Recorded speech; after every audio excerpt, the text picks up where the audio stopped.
Hello बच्चों, good morning. Class 6 Hindi में आपके चैप्टर नंबर 7 जिसका शीर्षक है पंच परमेश्वर। क्या है?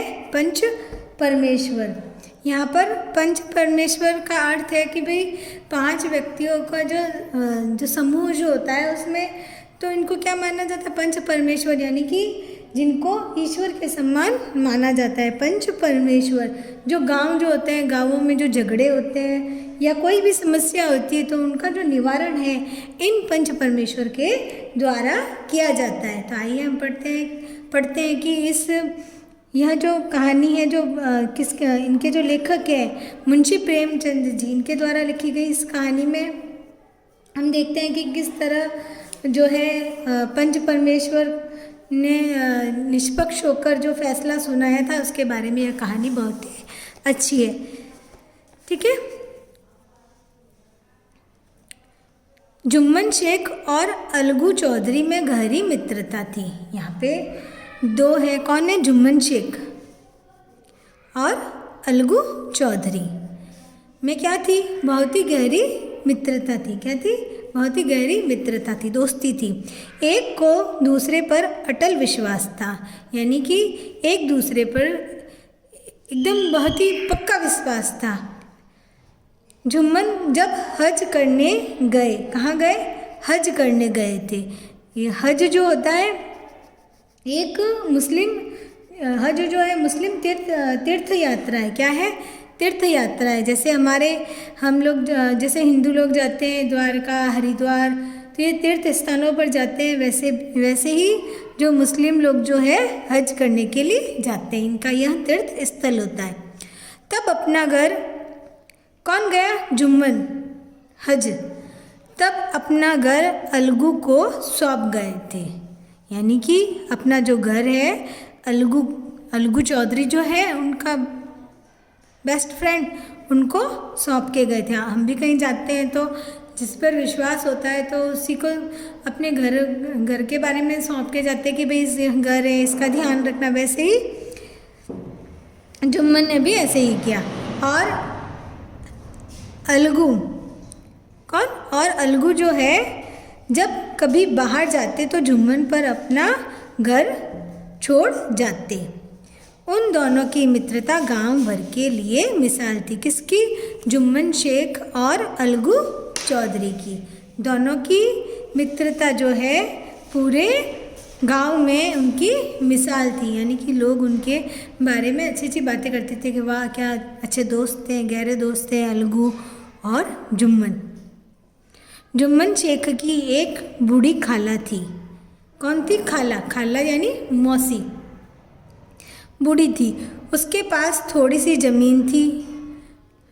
बूढ़ी मौसी थी और उसके पास थोड़ी सी ज़मीन थी, परंतु उसके निकट संबंधियों में कोई न था।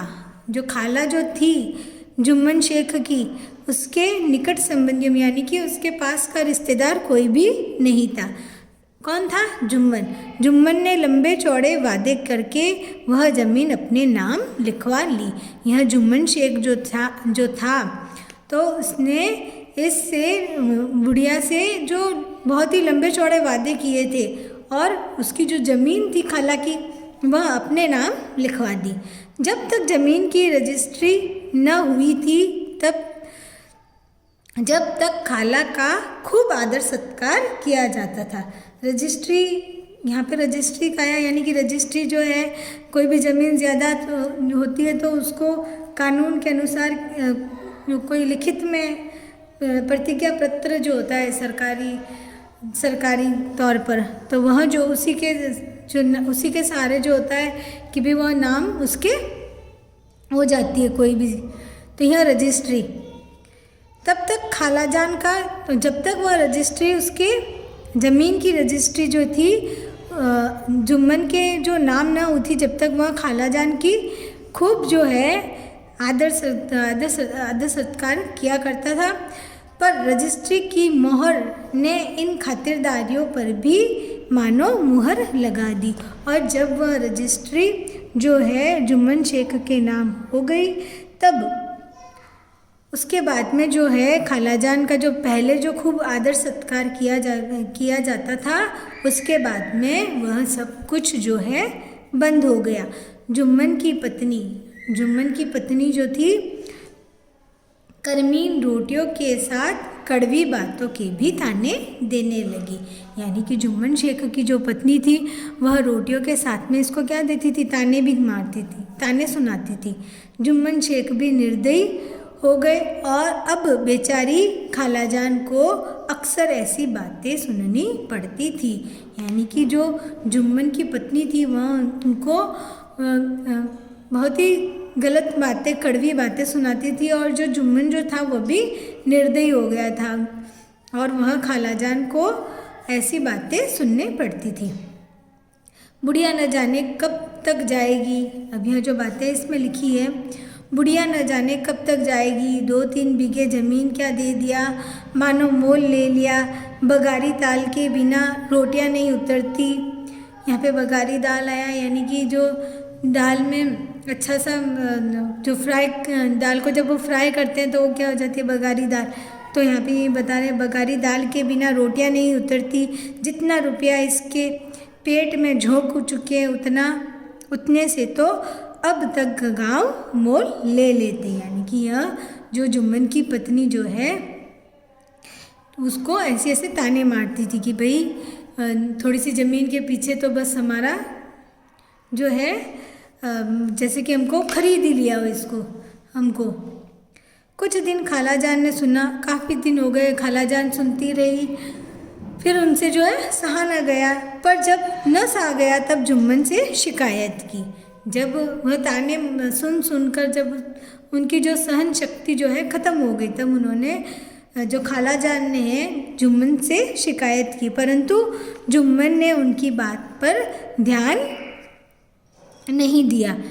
कुछ दिन तक और यों ही रो धोकर काम चलता रहा। बहुत दिन हो गए ऐसे रो धोकर काम चलता रहा। वह जो बूढ़ी मौसी जो थी जुम्मन की वह रोती रही। अंत में एक दिन खाला ने जुम्मन से कहा, उसकी जो खाला थी उसने जुम्मन से कहा, बेटा तुम्हारे साथ मेरा निर्वाह न होगा, मेरे साथ मेरा जो निर्वाह है, मेरा जो गुजारा है तुम्हारे साथ नहीं होगा।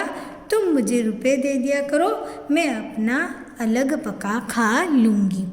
वह जुम्मन से जो है पैसे मांगने लगी ताकि वह अपना अलग से खाना बनाकर खा सके। जुम्मन ने बेरुखी के साथ उत्तर दिया, यानी कि एकदम गलत व्यवहार के साथ उसको जवाब दिया। रुपया क्या यहाँ फलते हैं, मतलब ऐसा जवाब दिया कि भाई रुपया क्या यहाँ पर फलते हैं, यहाँ पर लगते हैं। खाला ने नरमी से कहा, मुझे कुछ रूखा सूखा चाहिए भी कि नहीं, यानी कि मुझे भी कुछ चाहिए ना। जुम्मन ने गंभीर स्वर में जवाब दिया, तो कोई यह थोड़े ही समझा था कि तुम मौत से लड़कर आई हो, यानी कि ऐसा मतलब जवाब दिया गंभीर स्वर में कि भाई तो कोई यह थोड़ा ही समझा था कि तुम मौत से लड़कर आई हो। अब यानी कि इसको पैसे देने नहीं थे, इसलिए वह उसको एकदम से रूखा सा जवाब दे रहा था। खाला बिगड़ गई और खाला को जो है गुस्सा आ गया। उन्होंने पंचायत करने की धमकी दी। पंचायत वहीं जहाँ पर गाँवों में जो पंचायत बैठाई जाती है, वहाँ पे जो सदस्य जो मेन जो मुखिया जो होते हैं, तो वह उनका जो समस्या का जो है निवारण करते हैं। तो यह जो धमकी खाला ने जुम्मन को दी कि मैं भी जो है पंचायत लगवाऊंगी। जुम्मन हंसे और जुम्मन को हंसी आ गई। जिस तरह कोई शिकारी हिरन को जाल की तरफ जाते देखकर मन ही मन हंसता है। जुम्मन को ऐसे हंसी आई कि भाई जैसे कोई जो शिकारी हिरन को जाल की तरफ जाते हुए देखता है, तो वैसे ही उसको हंसी आ गई। वह बोले, हाँ ज़रूर पंचायत करो, फैसला हो जाए। मुझे भी यह रात दिन की खटपट पसंद नहीं है, क्योंकि उसको लगता था जो भी फैसला होगा वह जुम्मन को ऐसा लगता था जो भी फैसला है जो इसी के पक्ष में होगा, इसलिए वह मन ही मन में हंस रहा था। जिस तरह कोई शिकारी हिरण को जाल की तरफ जाता देखकर हंसता है, वैसे ही जुम्मन को भी लग रहा था कि भले जाए तो जाए, जो भी फैसला होगा वह मेरी ही हक में होगा। पंचायत में किसी की जीत होगी इस विषय में जुम्मन को कुछ भी संदेह नहीं था, लेकिन पंचायत में किसकी जीत होगी इसका जुम्मन को कोई भी संदेह न था। आसपास के गांव में ऐसा कौन था जो उसके एहसानों के तले दबा न हो, ऐसा कौन था जो उसको शत्रु बनाने का साहस कर सके, किसमें इतना बल था जो उसका सामना कर सके। आसमान के फरिश्ते तो पंचायत करने आएंगे नहीं। यहाँ पर यह लिखा है कि यानी कि जितने भी आसपास के गांव हैं ऐसा कोई भी नहीं था जो उसके एहसानों तले दबा न हो, और ऐसा कोई न था जो उसके शत्रु बनाने का साहस कर सके। और इसमें इतना बल था कि जो उसका जो कोई भी उसका सामना नहीं कर सकता था। और यह भी था कि भाई जो भी आएंगे सब ऐसे ही आएंगे जो इनके एहसानों के तले दबे हो, या जो उसको शत्रु बनाने का हिम्मत नहीं रखते हो।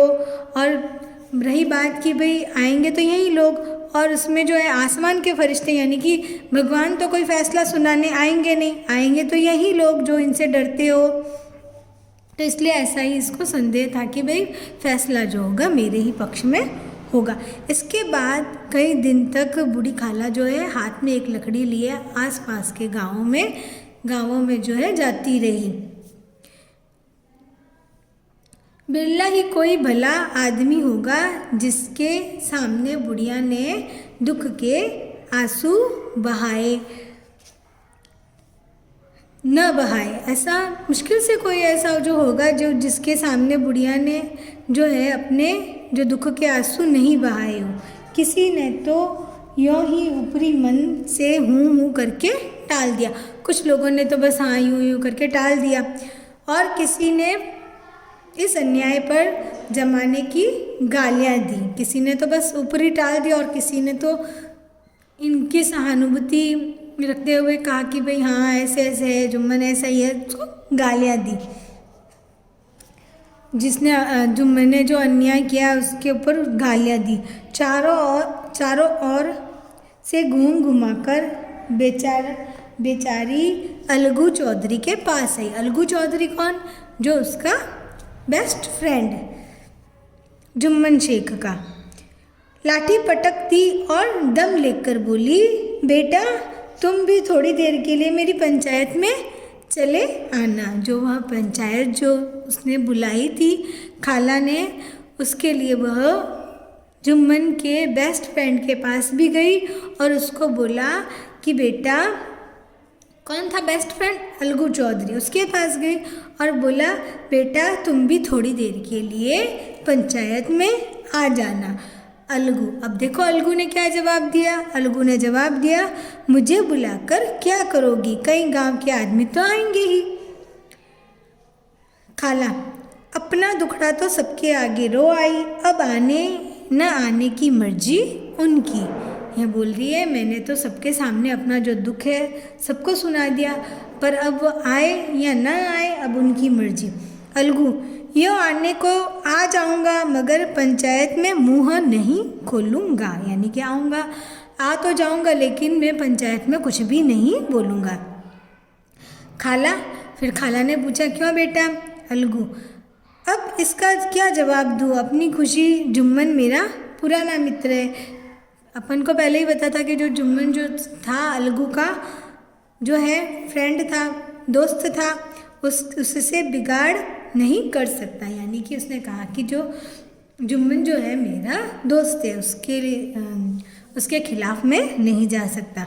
खाला, बेटा क्या बिगाड़ के डर से ईमान की बात न कहोगे?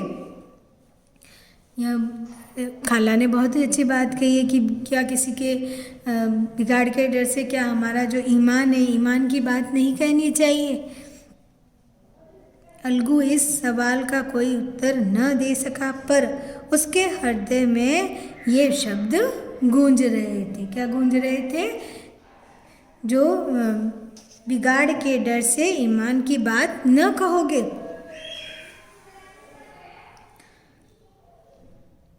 संध्या समय एक पेड़ के नीचे पंचायत बैठी तो बूढ़ी खाला ने उनसे विनती की। अब देखो शाम का समय था, पेड़ के नीचे पंचायत बैठी और बूढ़ी जो खाला थी ने उनसे विनती की। पंचो, क्या कहा उसने?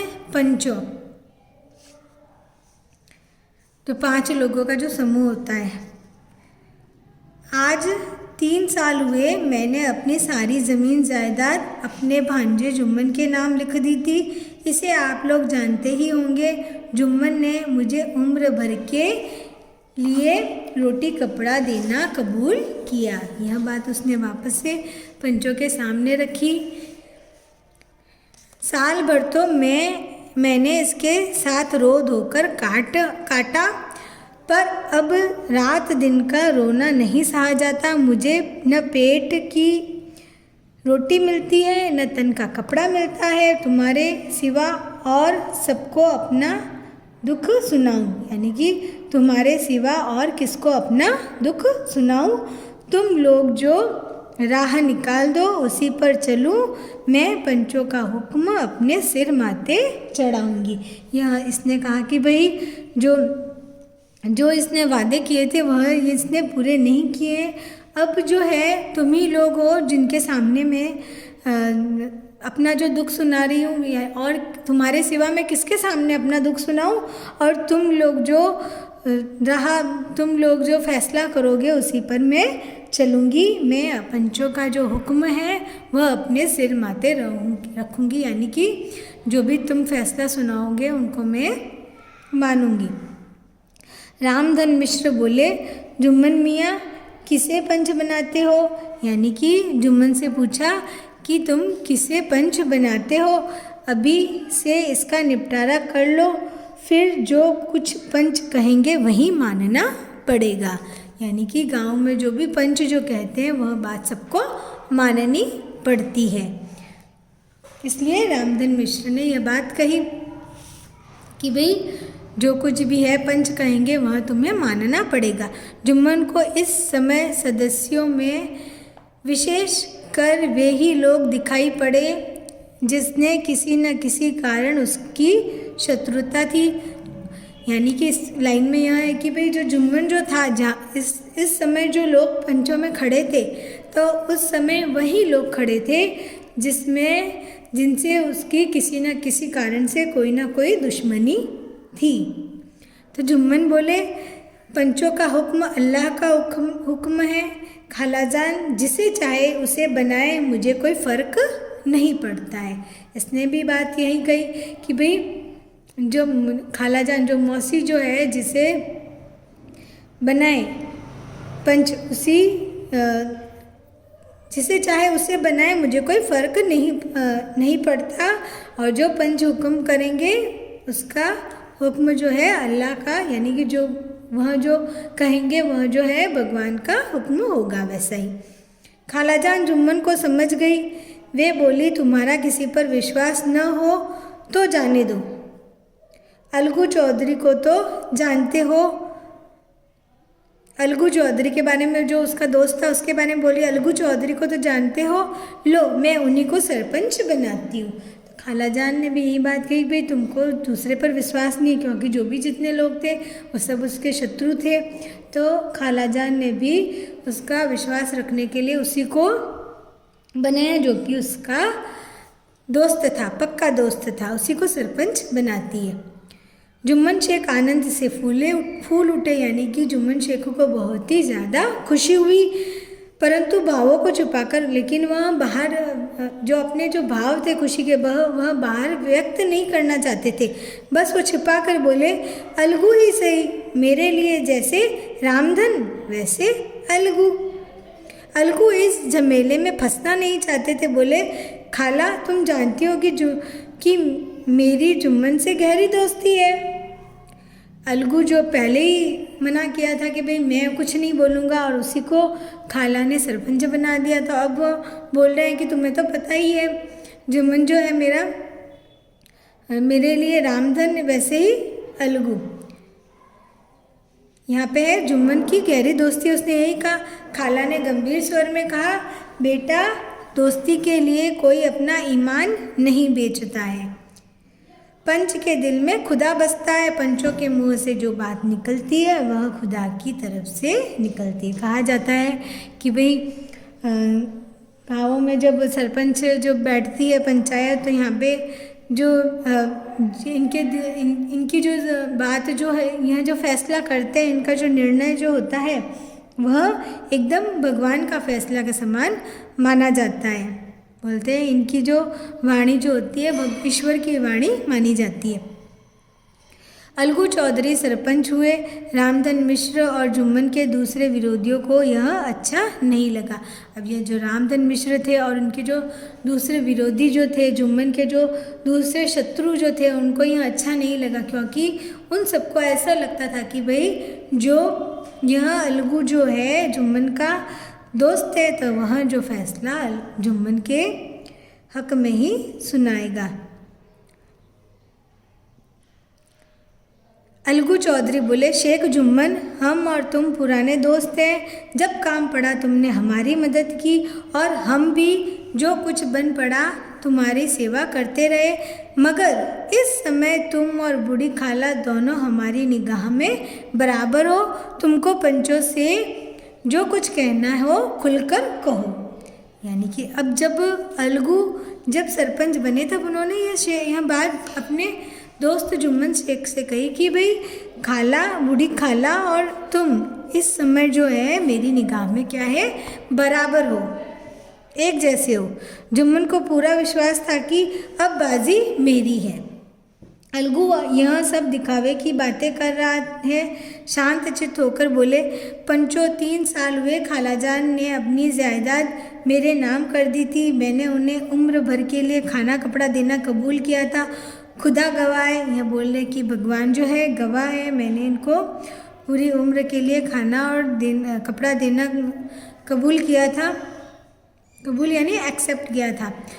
आज तक मैंने खालाजान को कोई तकलीफ़ नहीं दी। मैं उन्हें अपनी माँ के समान समझता हूँ। उनकी सेवा करना मेरा फ़र्ज़ है, मगर औरतों में ज़रा अनबन रहती है, इसमें मेरा क्या बस है। खालाजान मुझसे माहवार खर्च मांगती है। जायदाद जितनी है वह पंचों से छिपी नहीं है। उससे इतना लाभ नहीं होता कि माहवार खर्च दे सकूं। बस मुझे यही कहना है, अब पंच जो फैसला चाहे करें। यह बात किसने कही? जुम्मन ने कही कि जो खालाजान जो है माहवार यानी कि महीने का जो खर्चा है वह मांग रही है, और वो अब में वह नहीं दे सकता, क्योंकि जो जितनी ज़मीन थी उससे उतना जो है लाभ जो है नहीं मिलता है। अब अलगू चौधरी को हमेशा कचहरी से काम पड़ता था। अलगू चौधरी जो है उसको हमेशा कचहरी यानी कि कोर्ट का जो काम जो है, सरकारी काम जो है पड़ता रहता था, और उसको पूरा जो कानून जो है, कानूनी आदमी था। उसने जुम्मन से ज़िरा शुरू की। जुम्मन चकित था कि अलगू को क्या हो गया। अभी यहाँ अलगू मेरे साथ बैठा हुआ कैसी बातें कर रहा था, इतनी ही देर में ऐसी क्या काया पलट हो गई। क्या इतने दिनों की दोस्ती कुछ भी काम नहीं आई? यानी कि जुम्मन जो उनसे अलगू जो है उससे जो बातचीत, जैसे कि आप कोर्ट जाते हैं वहाँ पर पूछताछ जो होती है आपसे, वही पूछताछ उससे हो रही थी, तो उसको ऐसा लग रहा था कि भाई अलगू जो है ऐसे कैसे हो गया। अभी तो मेरे साथ बैठा था, अच्छी अच्छी बातें कर रहा था, और अब एकदम से क्या हो गया। जब ये सरपंच बन गया तो ऐसी कैसी बातें कर रहा है। जुम्मन शेख तो इसी सोच विचार में पड़े हुए थे कि इतने में अलगू ने फैसला सुनाया। जुम्मन शेख पंचों ने इस मामले पर विचार किया। उन्हें यह नीति संगत मालूम होता है कि खालाजान को माहवार खर्च दिया जाए, यानी कि महीने का जो खर्च है वह देना चाहिए। हमारा विचार है कि खालाजान की जायदाद से इतना लाभ तो अवश्य होता है कि माहवार खर्च दिया जा सके, बस यही हमारा फैसला है। अगर जुम्मन को खर्च देना मंजूर न हो तो ज़मीन का लेन देन रद्द समझा जाए। अगर वह यह खर्चा नहीं दे सकता है तो लेन देन जो है रद्द समझी जाएगी। उसके बाद में यह फैसला सुनते ही जुम्मन शेख सन्नाटे में आ गए। जिस पर पूरा भरोसा था उसने समय पड़ने पर धोखा दिया। क्या किया? जिस पर उसको भरोसा था उसने समय पड़ने पर धोखा दिया। यानी कि जिस पर पूरा भरोसा था उसी ने समय पड़ने पर धोखा दिया। फैसला सुनते ही सुमन शेख जो है सन्नाटे में आ गया। तो यह जो पाठ जो है आज हम इतना ही करेंगे। अगले वीडियो में यह चैप्टर और इसके अभ्यास प्रश्न साथ में करेंगे। ठीक है, थैंक यू बच्चों।